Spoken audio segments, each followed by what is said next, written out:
안녕하세요. 결혼한 지 2년 된 30대 초반의 여자입니다. 사연을 들을 때마다 설마 이런 일이 정말로 있겠어? 그런 생각을 했었는데 제가 사연의 주인공이 될 줄은 상상도 못했습니다. 지금도 실감이 나질 않네요. 저희 부부한테도 애가 있었다면 이혼은 피할 수 있었을까요? 무슨 일만 있으면 애가 없어서 그렇다면 애를 낳으라던 사람들에게 묻고 싶습니다. 이혼을 해야 할 상황인데 애 때문에 어쩔 수 없이 참고 살면 똑똑한 여자인가요? 아니면 거지같이 살게 될지라도 남편과 이혼하고 애를 데리고 나와 살아야 하나요? 하긴 제가 이런 고민은 뭐하러 하나요? 저는 어차피 애도 없고 이러나 저러나 이미 이혼했으니까 아무래도 상관없지요. 제가 이혼하게 된 건 시어머니 때문입니다. 신우도 원인이라면 원인이고요. 하지만 가장 큰 원인은 아무리 부정하려 해봐도 결국은 남편이었네요. 남편이 처음부터 저를 속이지 않았더라면, 더 늦기 전에 남편으로서 자기 역할만이라도 똑바로 해줬더라면, 저와 어머님 사이에서 중심만 잘 잡아줬더라면, 정말이지 뭐라도 좀 저를 위해 노력하는 모습을 보여줬다면, 제가 이렇게 이혼까지 생각하지는 않았을 거예요. 살다 보면 다 지나갈 일이다. 그렇게 생각하고 참았을 겁니다. 제 성격이 원래 긍정적이라서 매사 좋은 게 좋은 거라고 생각하려는 편이거든요. 그리고 또 인생이란 게 당장 해결되지 않으면 큰일 날 것 같은 것들도 나중에 돌아보면 별일 아니었고 그렇잖아요. 지인의 소개로 4살 연상의 남편을 만났어요. 남편은 회사를 다니는 평범한 직장인이었고 저는 복지센터에서 일하는 공무원이었습니다. 둘 다 홍기가 찬 30대였기 때문에 처음부터 가벼운 연애 상대가 아닌 결혼을 전제로 한 진지한 만남이었어요. 만나보니까 성격도 제법 잘 맞고 말도 잘 통하더라고요. 양가의 축복 아래 사귄 지 1년 만에 결혼하게 되었습니다. 재정 상황은 결혼 이야기가 나왔을 때 서로 깔끔하게 공개했습니다. 남편은 모아둔 돈은 한 7천 정도 있었고 연봉은 5천대로 이것저것 빼고 나면 실제로는 350에서 400 사이 왔다 갔다 한다고 했어요. 저는 대학교 졸업 후 직장 생활을 4년 정도 하다가 얼마 전 공무원으로 방향을 틀었기 때문에 모아둔 돈은 4천 정도 있었습니다. 거기에 친정에서 결혼한다고 하니까 5천을 보태주셨어요. 그리고 아시다시피 공무원이 워낙 박봉이라서 실수령액은 남편의 반 정도밖에 안 됩니다. 그래도 계산해보면 남편한테 처지는 상황은 아니었어요. 시댁이 아무런 도움도 안 주셨거든요. 대신 저도 예단은 안 했습니다. 아무튼 남편 돈에 제가 모은 돈 그리고 친정부모님이 보태주신 돈까지 합해서 집뿐만 아니라 결혼하고 혼수까지 해결하니까 엄청 빠듯했어요. 그래도 대출 안 받고 시작하려고 정말 애를 많이 썼습니다. 취향보다는 가격을 따져가면서 알뜰살뜰하게 시작했어요. 이렇게 하면 좋은 날이 더 빨리 올 줄 알았지요. 그런데 결혼한 지 2년 만에 이혼이라니 씁쓸하고 착잡한 심정입니다. 많은 젊은 부부들처럼 저희도 신혼생활을 1, 2년 정도 즐긴 후에 아이를 가지려고 했어요. 적어도 저는 그렇게 생각했어요. 공무원 된 지 얼마 되지도 않았는데 출산휴가에 육아휴직 쓰는 것도 좀 눈치 보여서 3년차 혹은 그 이상 되면 써야겠다는 계산도 있었고요. 그런데 결혼식을 올리고 얼마 지나지 않아서부터 어머님께서 시도 때도 없이 아이는 언제 가질 거냐고 물어보셨습니다. 처음에는 솔직히 말씀드렸지요. 1, 2년 후로 생각하고 있다고요. 그러자 어머님께서는 여자 나이가 많으면 건강한 애를 못 낳는다며 하루라도 빨리 가지라고 성하셨습니다. 제 나이 만으로 30이었고 남편은 만으로 34이었어요.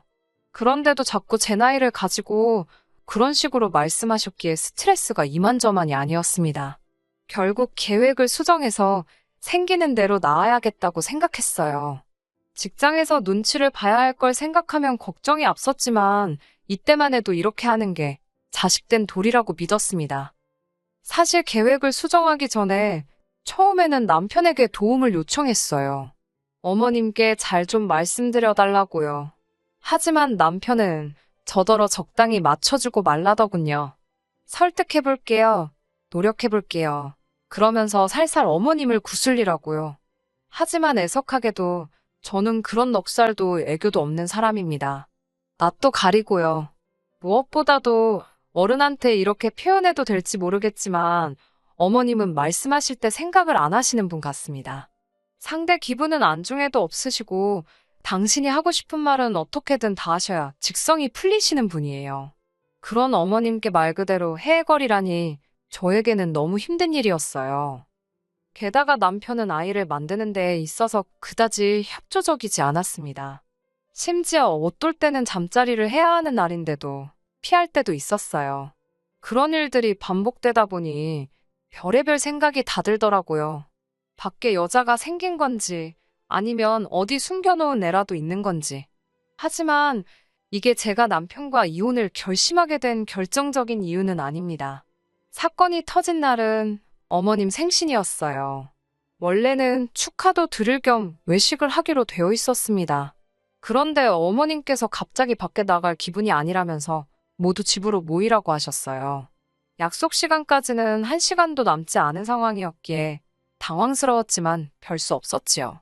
그렇게 시댁에 도착하니 어머님께서 갑자기 저더러 솜씨 발휘를 해보라 하더군요. 솜씨발이나마나 냉장고에 뭐가 있어야 해보지 않겠어요? 냉장고에는 묵힌 건지 섞인 건지 알 수 없는 장아찌와 나물 반찬만 넘쳐나고 있었습니다. 그러다 냉장고 구석에서 두부 한 모를 찾아서 두부조림을 하고 냉동고에서 얼어있던 갈치 몇 토막과 고등어를 찾아 구웠습니다. 미역은 찾았는데 소고기는 안 보이더라고요. 남편에게 미역국 좀 끓이게 가서 소고기 좀 사오라니까 귀찮다며 대충 하랍니다. 신우도 그냥 조미료 한 스푼 더 넣으라고 그러면 소고기 넣고 끓인 거랑 똑같은 맛이 난답니다. 저는 속으로 무슨 자식들이 이 모양인가. 시어머니도 복도 지지리도 없네. 그런 생각을 했어요. 식사 준비를 마치고 이제 상을 차리려고 하는데 시어머니가 아직도 멀었냐며 소리를 치셨습니다. 안방 앞에서 거의 다 됐다고 말씀드리고는 돌아서는데 들릴 듯 말 듯한 목소리로 뭐라 하시더라고요. 느려터졌다는 뭐 그런 이야기를 하시는 걸 보니 왠지 저 들으라고 하시는 소리 같았어요. 그 순간 짜증이 확 밀려오더라고요. 왜 나만 이렇게 땀을 뻘뻘 흘리고 있는 거지 싶어서요. 솔직한 말로 어머님이랑 저랑 무슨 사이인가요? 남편만 없으면 남이나 마찬가지잖아요. 그런데 정작 어머님 배 아파 낳은 자식들은 가만히 있고 저만 왜 이러고 있나 싶더라고요. 하물며 신우 남편도 아무 일도 안 하고 있었는데 말이에요. 생각할수록 울컥하고 목구멍으로 뭔가 차오르는 기분이었어요. 괜히 눈도 시큰거리는 것 같고. 저는 하던 일을 멈추고 거실로 나가 남편한테 잠깐 부엌으로 가자고 했습니다. 남편은 신나게 낄낄거리면서 TV를 보다가 아쉬워하면서 무슨 일이냐며 저를 따라왔어요. 제가 남편더러 내가 음식은 다 했으니까 상 차리는 건 직접 하라고 했습니다. 그러자 시작한 사람이 끝을 내는 게 낫지 않냐. 시어머니 생일상은 원래 며느리가 챙기는 거다와 같은 근거 없는 헛소리를 하더라고요. 떠드는 남편 앞에서 저는 앞치마랑 고무장갑을 벗어놓고 창고로 쓰이는 작은 방으로 들어갔습니다. TV 소리도 듣기 싫고 시댁 식구들 그림자도 보기 싫어서요. 남편더러 준비 다 되면 부르러 오라고 했습니다. 그러자 어머님이 저를 뒤따라 오셔서는 저더러 뭐 하자는 거냐고 물으시더라고요. 그래서 남편에게 어머니 생신상을 차려볼 수 있는 기회를 양보했다니까 세상이 말세랍니다. 아들이 어머니 생일상 차려주는 게 말세냐고 되물으니까 됐답니다. 저랑 말도 하기 싫으시대요. 치사하고 더러워서 제가 만든 음식은 안 드신답니다. 그래서 마음대로 하시라고 했어요. 안 드시긴 뭘 안 드시나요? 밥 한 술에 싫은 소리 한마디씩 반참 삼아가며 맛있게 드시던걸요. 오히려 저야말로 밥맛이 뚝 떨어져서 몇 숟갈 뜨다 말았습니다. 식사를 마친 뒤 과일을 먹자며 거실에 모여 앉았는데 뜬금없이 아이 이야기가 나왔습니다. 어머님은 왜 애가 안 생기냐면서 저희더러 거시기는 하냐고 물으시는데 어찌나 민망하고 그런 질문을 받는 제 입장이 청승맞던지요. 그 자리에는 참고로 남편보다 2살 많은 신우와 신우 남편도 있었습니다. 이럴 때 남편이 나서서 저를 대신에 한마디라도 해주면 좋을 텐데 남편은 꿀먹은 모마냥 입을 딱 다물고 먼 산만 바라보고 있더라고요. 제가 왜 그런 이야기를 이런 자리에서 하시냐니까 쪽팔린 줄은 아냐고 그러십니다. 어머님은 여자가 남편 하나 못 잡아뜨리냐며 저더러 마누라로서 직무유기랍니다. 그러다 남편이 바람나도 저는 할 말이 없다고요. 그런 소리를 듣는데 솔직히 제정신일 여자가 몇이나 될까요? 손발이 부들부들 떨리더라고요. 정말이지 쉬는 남편 앞에서 진짜 못 보일 꼴 보일까 싶어서 먼저 가보겠다 하고 일어섰습니다. 뒤도 안 돌아보고 나오는데 남편이 그러고 가면 어떡하냐며 저를 잡더라고요.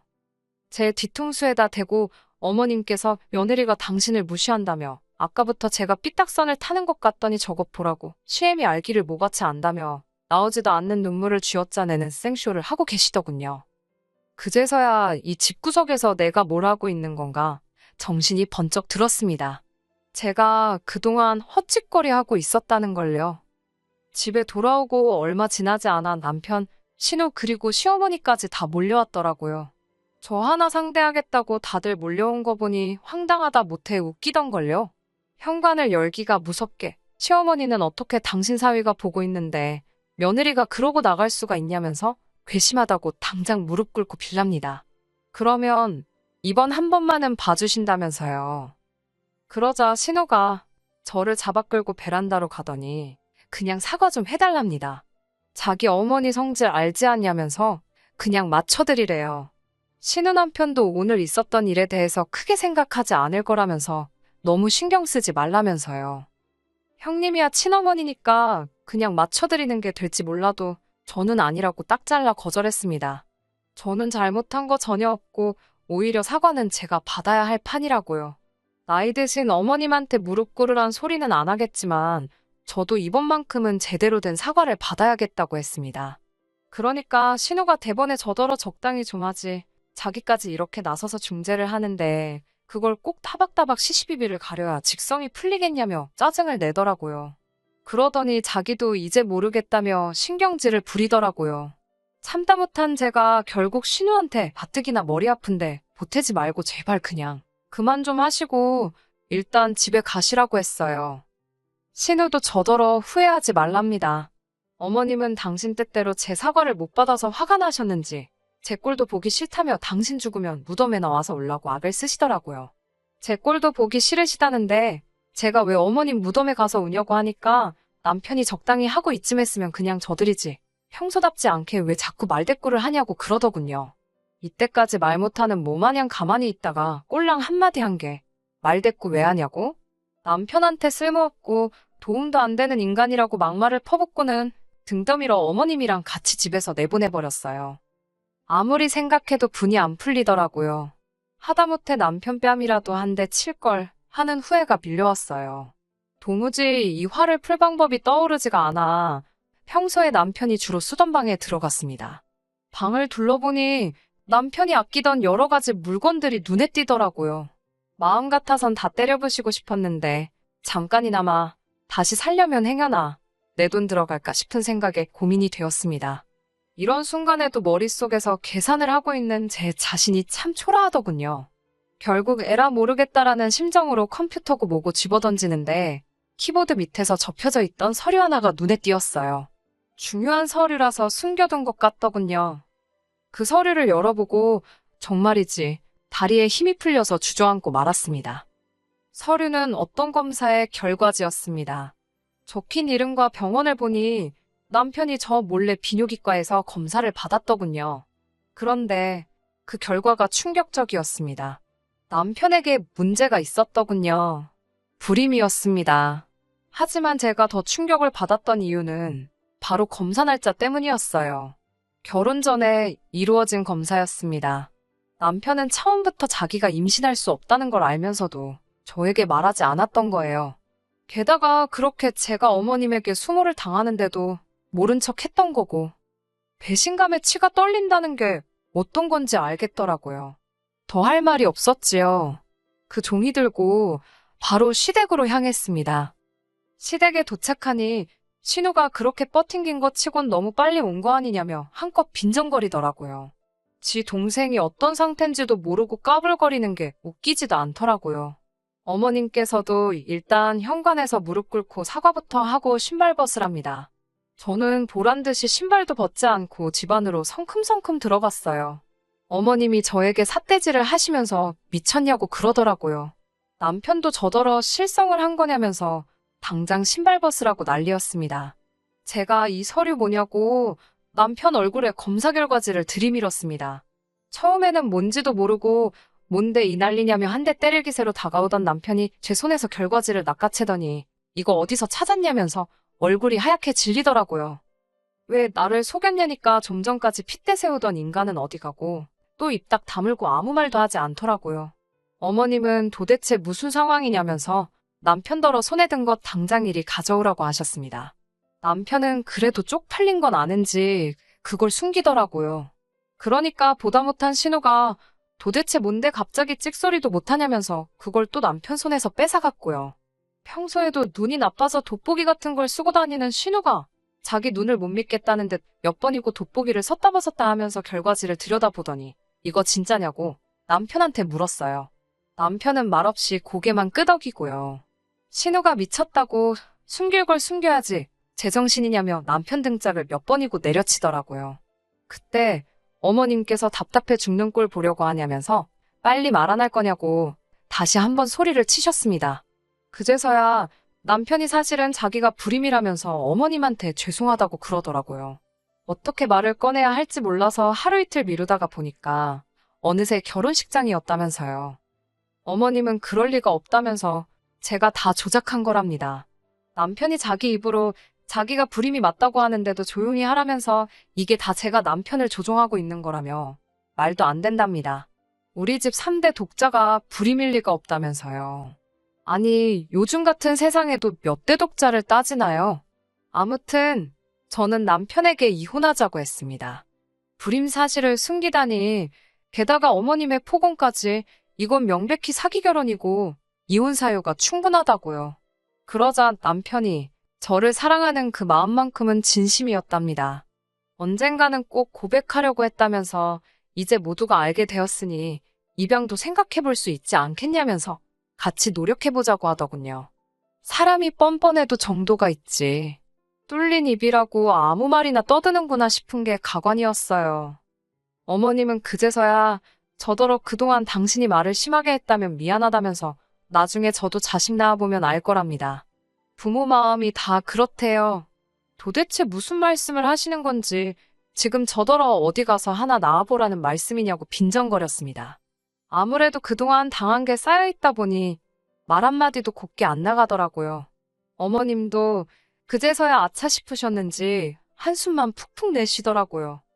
이후로 남편이 매달리고 어머님이랑 신우가 절 설득하려고 어설프게 친한 척하고 그러는 일도 있긴 했지만 결과적으로 이혼했습니다.